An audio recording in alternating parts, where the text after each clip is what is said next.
ओधरो शहर जे लतीफ़ कॉलोनीअ जे रवासिन हाजी रबन मलाह, असलम सातो, आरिफ मलाह, सजाद ऐं ॿिनि नालनि जे गंदे पाणी निकाल न कराइण ख़िलाफ़ एहतजाज कयो।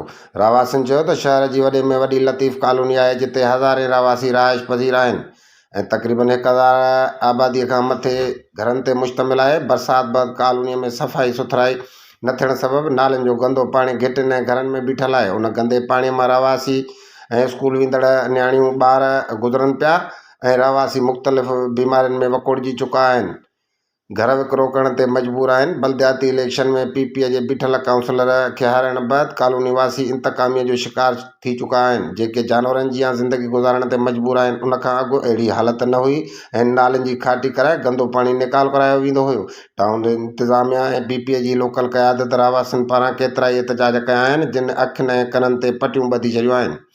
लतीफ़ कॉलोनीअ जो ड्रेनेज सिस्टम 40 साल पुराणो हुजण ऐं आबादीअती वीहण ते वाध थियण सबबि निकाल सिस्टम जी कैपेसिटी घटि हुजण सबबि रवासी परेशानियुनि खे मुंहुं ॾियनि पिया।